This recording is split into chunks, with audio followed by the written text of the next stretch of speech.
From the Alex Trebek stage at Sony Picture Studios, this is Inside Jeopardy!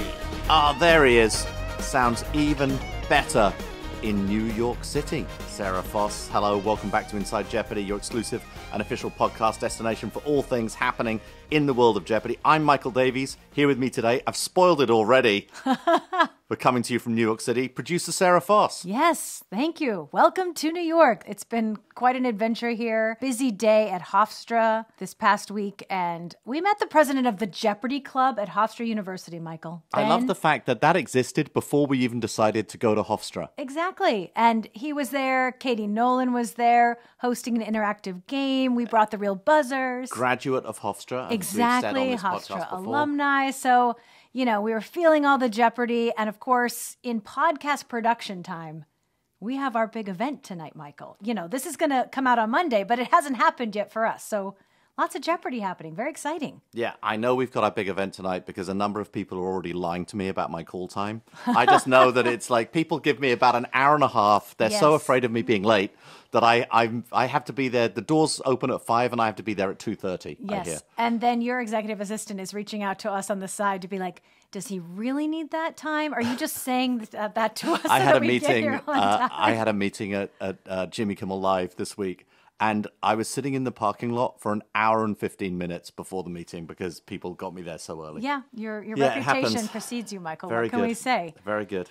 It's also an exciting time in Jeopardy production time, not the podcast, but the show, because we're heading in to our tapings for our Masters Season 2, Michael. Yeah, can't wait for that. It's not Season 2, as I keep on saying to everyone, this is like, it's Masters 2, because there will be a Masters 3, there will be a Masters 4. This is going on forever, as far as I'm concerned.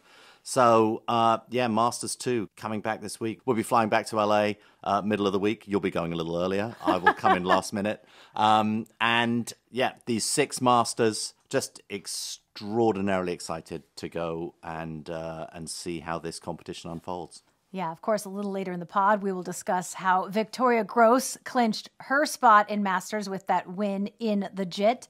And then at our event tonight, we are announcing our producer pick, Michael. So I know all of our listeners will know by the time this airs on Monday morning. Do you want to share it with the world if they don't know already? Yeah, I would say our unanimous producer's pick. This wasn't like Michael Davies having an idea and the rest of the people coming and sorted. I think this was pretty unanimous within the Jeopardy producers. And understand that we get a lot of data. And, we've talked before about how we share the buzzer data, how we see the players. We're also evaluating constantly how people are playing against a certain level of material, which is another very important thing. Plus, this being, and I make no apologies for it, Jeopardy is an entertainment television program. We do have to look at with the network and work with the network on, social media reach and popularity and the number of people across the media who will follow the story, plus the balance of contestants who we've already got there. And our unanimous pick is Amy Schneider. And we couldn't be more excited that she has accepted and that she will be returning next week for Masters. Yes, obviously a 40-game champion, second only to our host Ken Jennings. And, she herself has said Masters wasn't her best showing on the Alex Trebek stage, but she certainly came back to the Invitational Tournament with a will to win. And, coming in second to Victoria, who just blew us out of the water with her performance, Amy proved, as is the whole point of the pyramid, that right now she is one of the best to play this game. Yeah, really, when it comes down to it, and, when I say, look, Jeopardy's an entertainment show, performance in Masters is also, vital. I want 6 players in that competition who I believe can all win. And when I really look at it, and I really look at that competitive nature of Amy Schneider, I look at that 40-game winning streak, the second longest in Jeopardy history, I look at the performance and the level of material in JIT, which, we at Jeopardy, the TOC was outstanding. It was incredible. That final was phenomenal. But we actually think the JIT was harder, and we think the competition was harder. We just look at the leveling of material. We look at the performances of these players, and we think it was tougher. Victoria came out and won such an incredible final and has, blew us away. And congratulations to you, Sarah. That was a brilliant producer pick by you for the JIT. And a great discovery. We're so excited. I mean, not discovery, she's been on Jeopardy before, but really has established now the Jeopardy cred as well. And Amy, and as Victoria said, Amy pushed her very hard in that final and was on that buzzer the entire time. Victoria buzzed out of her mind in that final, but it was just superb. And I think Amy will perform, my hunch is that she will perform way better in Masters this year than she did last year. I know that's what she's aiming for, and we couldn't be more excited to have her. Well, and I think someone that a lot of people have discussed is Brad Rutter. And of course, we have said Brad Rutter absolutely has an open invitation to our JIT. This is our competition to prove if you're one of our Jeopardy greats, come back and show us that you still are a Jeopardy great, and therefore you have a path to Masters. Jeopardy Invitational Tournament is the path to Masters. And that's why we held it this year, because we really feel we need this reminder. We need to see at this point in time who shows up and who plays their best game. And that's what Amy did in this competition. That's why she's headed to Masters. We can't wait for JIT next year. We know we have so many people who really showed up this year, but who else will we invite? And will some of the people who were unable to come this year join us next year? It's going to be good. We can't wait, but right now, it's all about Masters. We're going to tape it this week, and it's going to be good. Yeah, by saying that Brad Rutter will be invited to JIT next year, we are, of course, giving Brad Rutter that incredible unfair advantage to go and prepare, to go and come. But you know what? News alert, the very best players in the Jeopardy firmament, and I think we understand who they are, and I think you understand who they are, will be invited to JIT. And if you think you may be within that Jeopardy firmament, do you know what? Prepare now. Because those calls will come and you can get to play on that stage. Well, we know what happened last week. We got back to regular Jeopardy. We're going to talk about that in a bit. But first, it is time to take a look back at this week in Jeopardy history.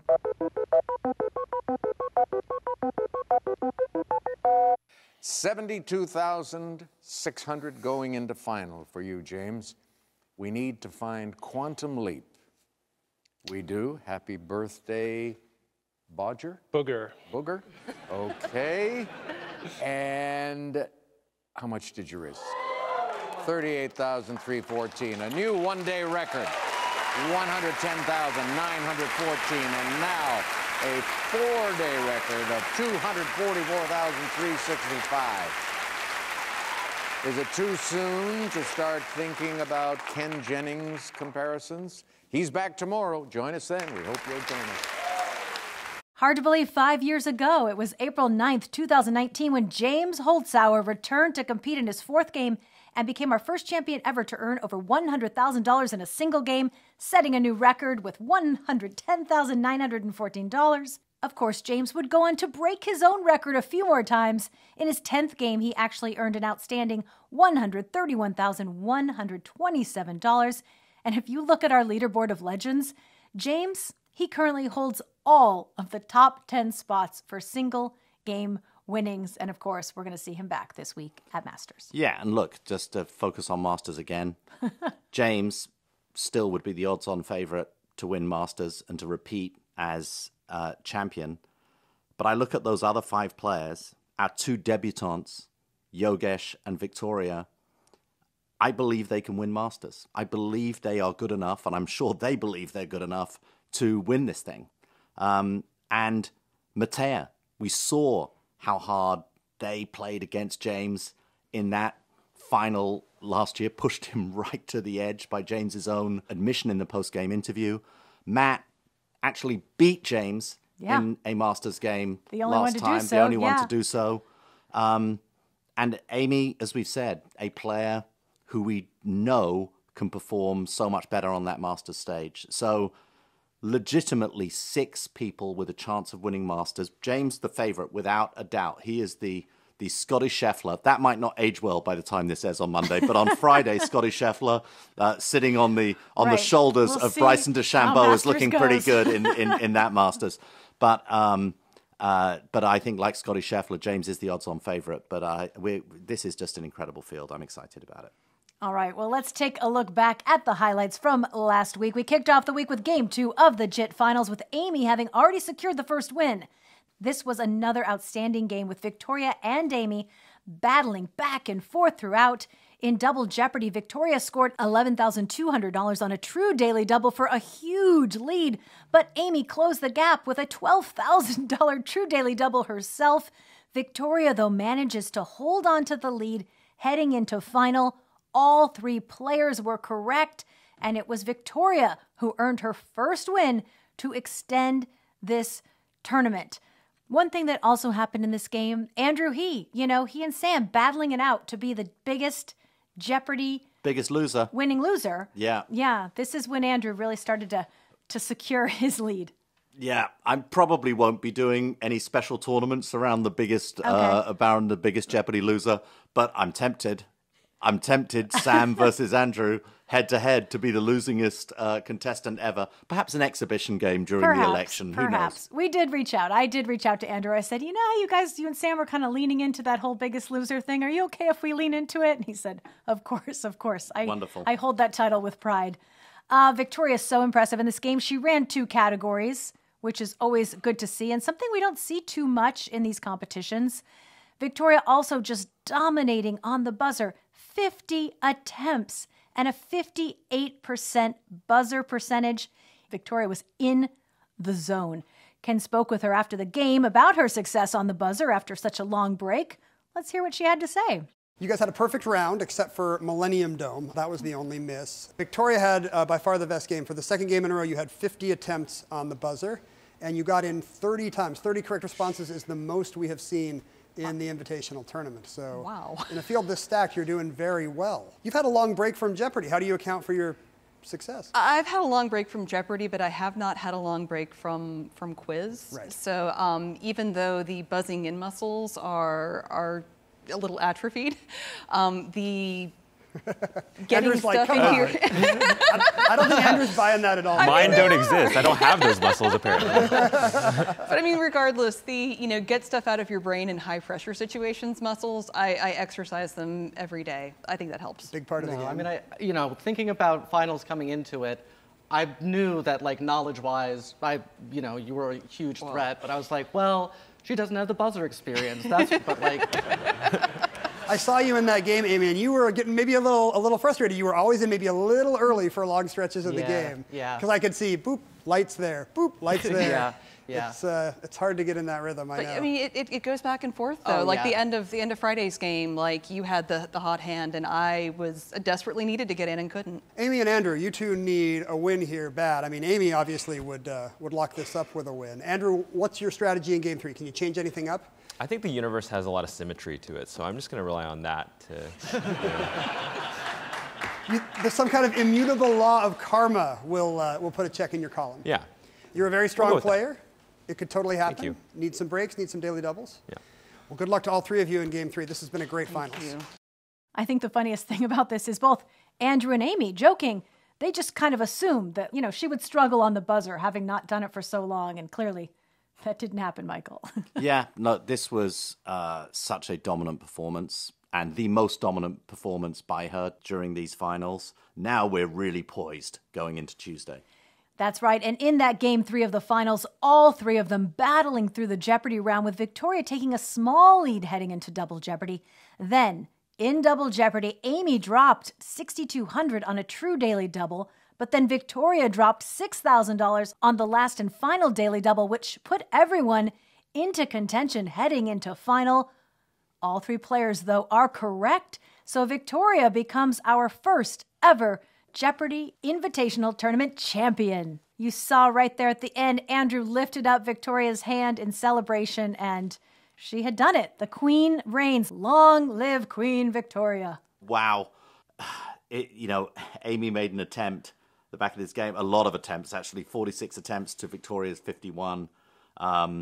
But ultimately not enough, because once again, Victoria on that buzzer just got that timing down in that zone and, figuring a way to go and play. And what a formidable competitor she is, beating Amy, who, we've said a lot is one of the strongest competitors that we've ever seen on this stage. Yeah, and even in her essay that she did for Jeopardy.com, Victoria talked about the nerves heading into the finals, knowing she's going up against Amy, who's played 56 games of Jeopardy, and Andrew, who had played 24. So she knew that she had tough competition, and yet somehow she's able to remain calm and just bring it. And then when talking about Masters, she said that she's just grateful to have a chance to play in Masters. What so many of our players say, most excited about the unexpected chance to do what everyone who plays Jeopardy wants to do, and that is to play more Jeopardy. Yeah. Well, congratulations to Victoria. Looking forward to welcoming her back to the Alex Trebek stage this week for Jeopardy Masters. Michael and I spoke with her just moments after her big win. Let's take a listen. Our hearts are still beating, our hands are still trembling. What we have just witnessed on the Alex Trebek stage behind us, our champion of the first ever JIT, the Jeopardy Invitational Tournament, Victoria Gross, prevailing over Andrew He and Amy Schneider, the first to 2 wins. It's the first time we've ever done that format, Sarah. Yes. Congratulations, Victoria. Wow. Thank you so much. Thank you. Well, we haven't seen you since 2005, but you certainly left a mark when you did first appear. You defeated none other than David Madden, a 19-game champion whose records are still holding today. So I think that's particularly what made us think we need to see what Victoria has to offer here in 2024. Well, thank you. And getting to see him again this weekend was, very exciting too. You've kept very busy in the quizzing world, of course. We've seen you on ABC's The Chase. You are the queen. Did you feel like the queen coming in here to the Alex Trebek stage? No. I felt like, or at least I hoped, that I knew as many facts as anybody else who was in the field. I also hoped that with you bringing a lot of people who might not have been involved in trivia or Jeopardy for quite a while, that it might be, hopefully people might be a little rusty, although based on the gameplay that I saw, that was not the case.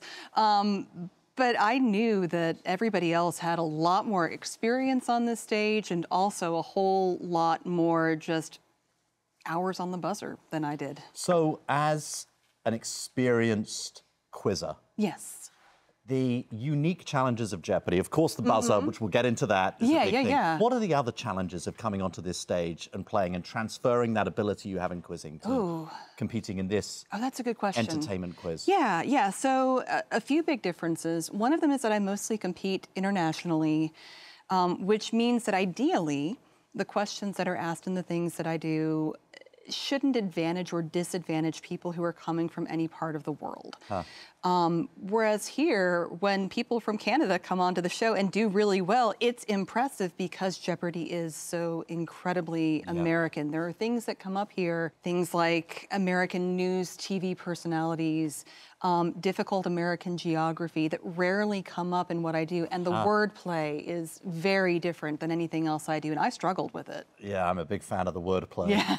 Well, you certainly came out of the gate swinging. 53 attempts, 28 correct responses. I mean, right from the start, you proved you definitely deserved a spot and you were going to be a big contender in this competition. Thank you. I mean, that game felt a lot, very tense with everybody else finding the daily doubles. I don't believe I had a single one in that game. No, you didn't.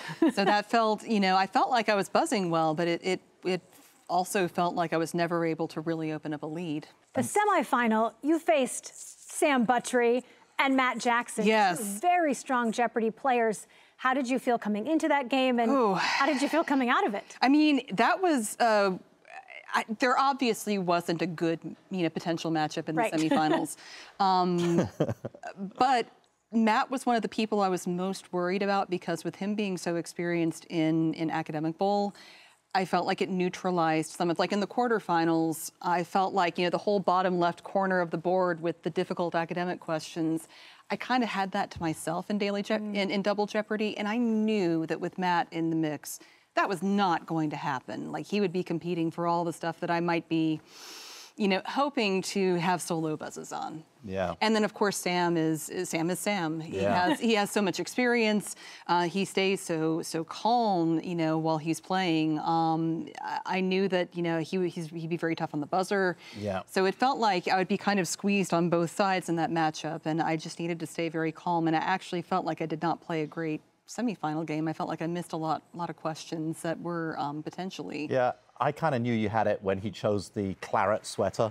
He said the mustard sweater. He's very dominant in the mustard sweater he wore in the quarterfinals. Yeah, I guess they don't and then like he went to to wear the the claret same thing twice in a row. That semifinal, you only had 49 attempts, so that my was your God. lowest in all of your games. Just the only one under 50. I remember, watching the other semifinals. I was like, okay, I would do okay with these wordplay categories, and I had nothing on the wordplay in that game. I mean, the finals games, all three of them, were extraordinary. In the first game, Very you different almost games. have a runaway Yes. in the first game. Oh and my then, God, it's so frustrating near the end to be buzzing in on almost every question there yeah, near the end. Amy And occasionally gets that game face on. Well, she did against in her semifinal. Yeah. Like she really needed to go neck and neck with David to secure that win. And like watching that from the green room, I was like, yeah, I knew from having seen her before in the past that she is a competitor. Yeah. But it really feels like when she needs to get answers to stay in contention,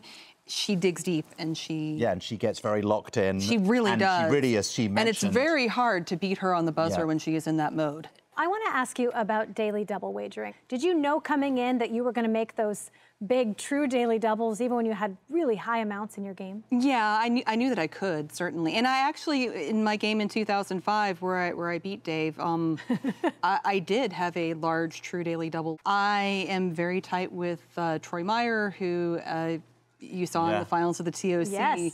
We did a lot of prep together for his Tournament of Champions long before I knew that I would be involved in this. So we've played a lot of simulated games, and I know the only way to beat players of that caliber, and I mean, obviously he is as good as any player on the planet, is to be aggressive when you think you have an advantage. I actually felt like I was a little bit more conservative than I would normally have been on a couple of the late daily doubles, but it was a matter of doing the math and seeing what was left on the board. So not a bad person to study with Troy Meyer. Oh my God, no. I mean, you really couldn't do better.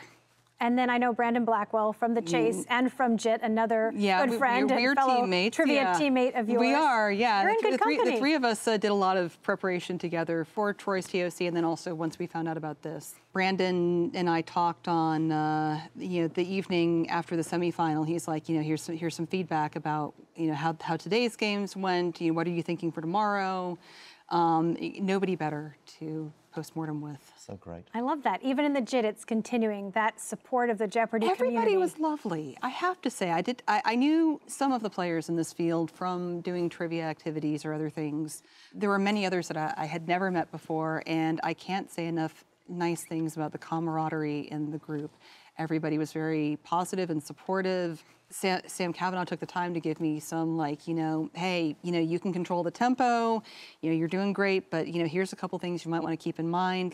He didn't have to do that, and it was really kind. That's awesome. So good. What are you thinking now? With Masters on the horizon, your return to primetime. I know. I mean, obviously this just happened, so I'm still feeling a little bit overwhelmed, but I know the biggest thing I need to work on is the wordplay. I felt like, the buzzer's going to be what the buzzer's going to be. I know that James in particular is terrifying on the buzzer. Everybody, who has actually gotten the chance to play here against him, is like he's, that's going to be what it's going to be. And there's a limit to how much you can prepare for that outside the studio. But I think that trying to increase my facility with the wordplay is probably the biggest thing I can do to up my chances. Wow. Well, let me know how you train for that. I know. That's going to be I did a lot of thing. crossword puzzles in the interim, but maybe going back and trying to get some word puzzle books and just practice anagramming and finding words that meet certain criteria and everything. And beyond James, Matamodio, Matea Roach, you've obviously seen them play. I have obviously seen them play, and I know they're very, very strong. Yeah, Matea particularly on the buzzer. Yeah, oh, yes. Well, I mean, they were able to keep pace with James, absolutely. Which is no small feat. And let's keep in mind that both Amy and Andrew also went up against James. You've now defeated both of them to earn that spot in Masters, so it has to be feeling pretty good. They were very hard-fought games in the finals. I never felt like, I guess maybe a little in the first game. But really, I never felt like, even the second game, where I felt like I played about as good a game as it's possible to play. I don't think I missed anything that game. I still never had felt like the game was out of reach for them because they are so good. Anything that I dropped or anything, there were so many questions where I was like, oh, Marie Birdland. No, Amy's got it. Yeah. There were so many of those. Andrew had some incredibly deep gets. Yeah. So I never took anything for granted against the two of them. They're just too good. And yet you still had 30 correct responses in that second final. It's insane. So, they split the others. It's just I have really no remarkable. idea. I have no idea. Now the buzzer, I feel like people need to go to the Victoria Gross School of Buzzer Training because you brought up some unique techniques that you came up with in preparation in which for neighborhood this. of Pittsburgh is that school? I like that. It's a very... It's in Point Breeze. It's lovely. Yeah. I did my best to just practice some like rhythm games just because I felt like the thing that helped me on the buzzer my first time around was that I was working as a musician at the time, and just the idea of being able to anticipate things with tempo and rhythm is part of the skill here. It's not the same, but it's transferable, I think. So that was the thing I would do kind of in my downtime when I wasn't studying was, I'd go and, play a little bit of my rhythm games, and I guess it helped. I was surprised at how little I struggled on the buzzer. There were certainly some normal dry spells in different games, but I felt like I was able to make adjustments really quickly when I was getting in too early or too late. I felt like I did pretty well on the buzzer overall. What's it like for many of our contestants? We created the second chance competition, and people have had that second chance. Yeah. For you, this is the Jeopardy ultimate second chance. Exactly. I know. What's that like to get a call that you weren't expecting would come again? Oh, you gave me the call. I did. It was a great call to make. I think you could hear in my voice, that I was like, what? Yeah. I had viewed Jeopardy as this incredibly cool thing that I did in an entirely different phase of my life. And it was not something I was ever going to get the chance to do again. And I was very at peace with that. But to get the chance to do it again is, you grow up watching this show. It's really a dream come true. Well, if we learned anything about the Jeopardy Invitational Tournament, it worked. Yeah, well, thank goodness. This brainchild. I think that this started, I was trying to remember what the origin of this, and I have a feeling the origin was I just came up with JIT, and I liked JIT, and I thought that made me laugh. And the whole thing is built around a little wordplay, but I kind of like those things. Hammer song. I know, too legit to quit. And then here we are. And you've won it, and you're going to Masters. I'm so excited. I'm back in prime time. Can't wait. And thank you for the invitation. I was certainly thrilled to get it, and I did everything I could to prepare to, play my best here. And with that, Michael, we're back to regular Virginia Jeopardy. So let's take a look back at some of the highlights from last week's games. Of course, we welcomed back Lucas Partridge, going up against, for the first time in season 40, 2 new challengers.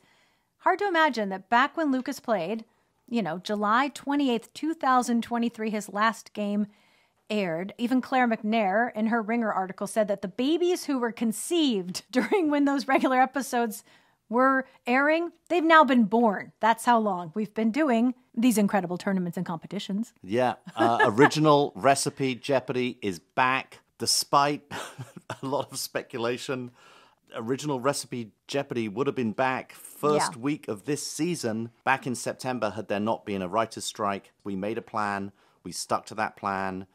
We kept our postseason. I know there are many people disappointed that the second the writer's strike ended, that we didn't immediately have original episodes ready to go, but that's just not how Jeopardy works. Unfortunately, we spend far too much time writing our material and selecting our contestants, and the big ship does not turn around that fast. Having said that, we are delighted that we're now back into a cadence. We are going to have original recipe Jeopardy now all the way until the postseason that will be in next February sweep, next February book.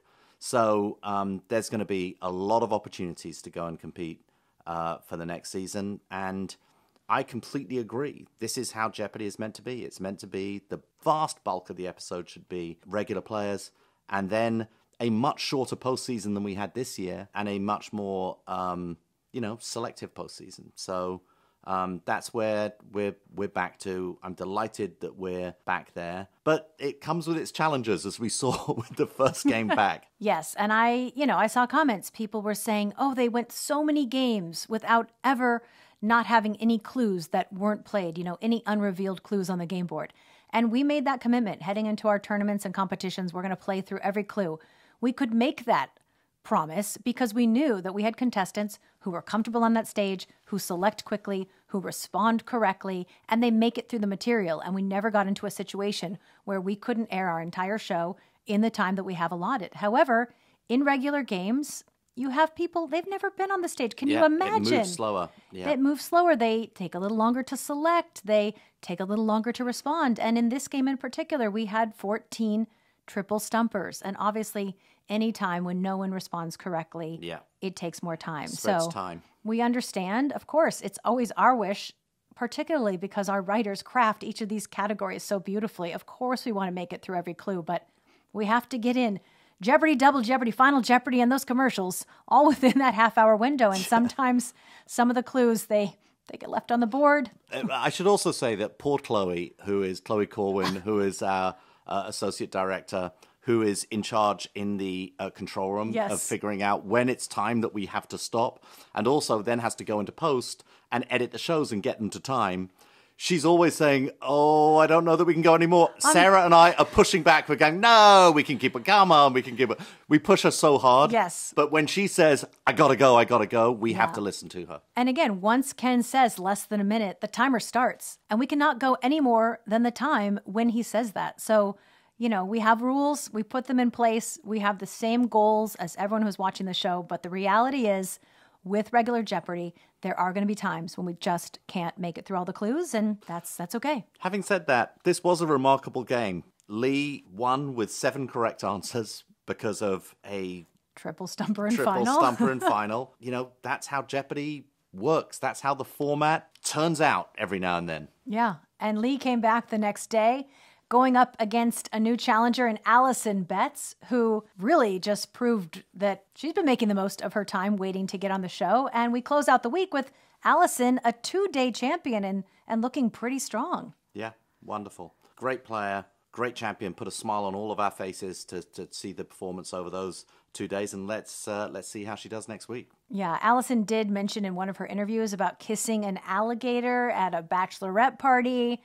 She posted that on X, so if you want to see Allison kissing an alligator, you can find it. One thing, by the way, Sarah, that we forgot to mention in this podcast, which will have been mentioned by the time we do our live show. So I'm so confused. All the times we're crossing podcast, streams. Production time, various Jeopardy, times saying JPT, is the announcement that we're making tonight about the new eligibility rules. That is true. From now on, it's always been a rule on Jeopardy. Once you've played in the syndicated show, you cannot come back and play once again in a regular syndicated episode. Well, from now on, if you ever participated in Kids Jeopardy, in Teen Jeopardy, in College Jeopardy, we're opening up the eligibility to you. If we saw anything over the years, Michael, it's just how much these champions learn, grow. Look at Victoria even. She last competed almost 20 years ago, and look at her knowledge now. So this is going to be such a great opportunity for us to see who may have just, come and won a teen competition, or with Kids Week, you can only win one day and go home. Who are we going to see coming into the Jeopardy community that could be our next great super champion that maybe shot their shot a little too soon?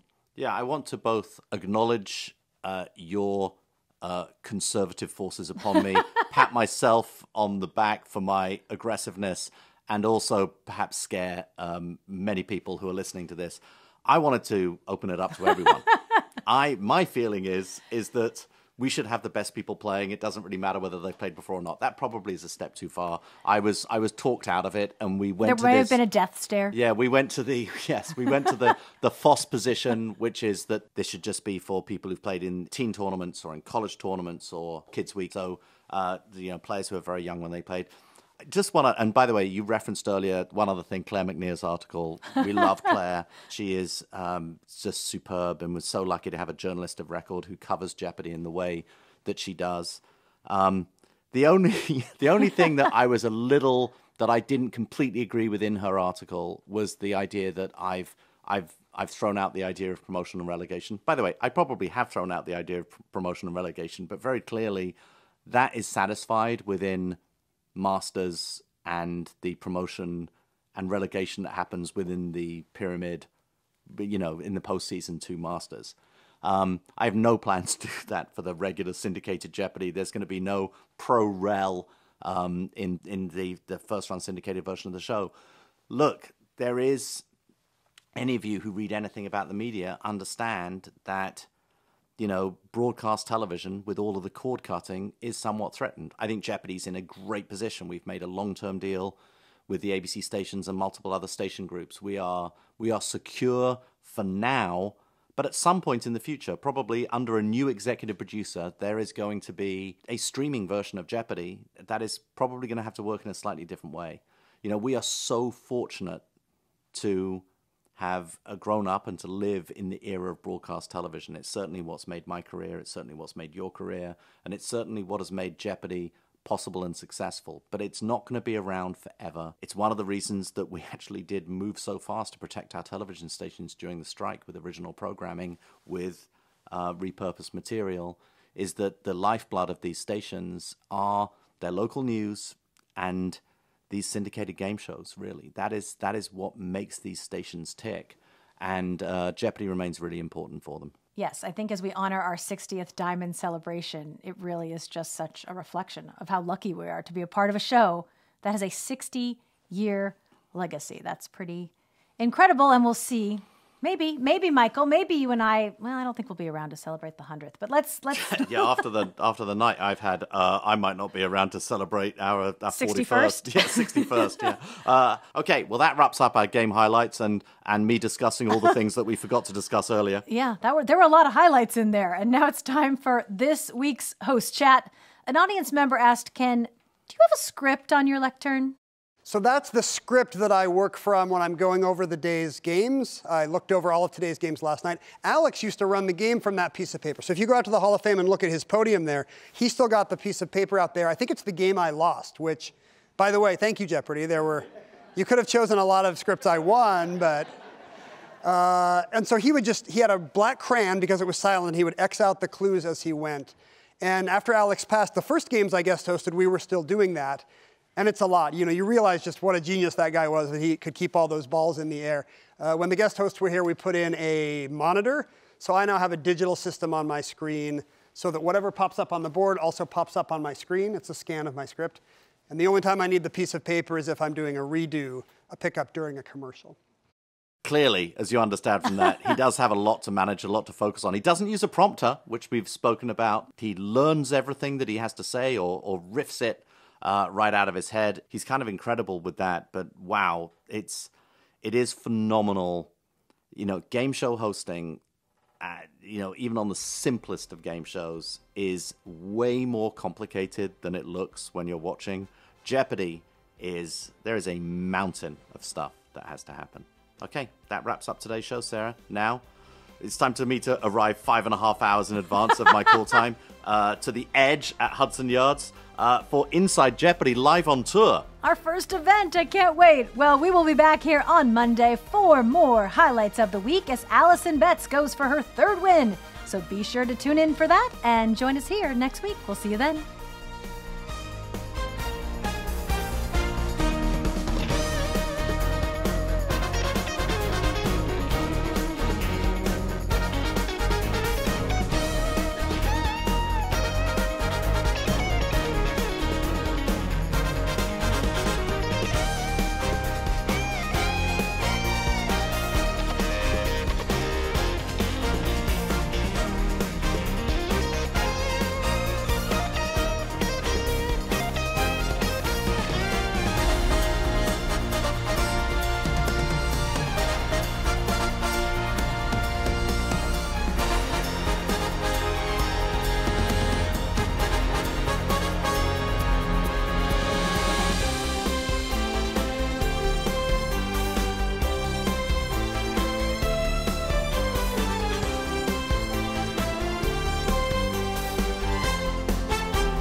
Hey, Ken, what's that thing the kids say? You mean smash the like, subscribe, and bell button so you'll be the first to know when we upload more great videos? Yeah, that's it. Do that.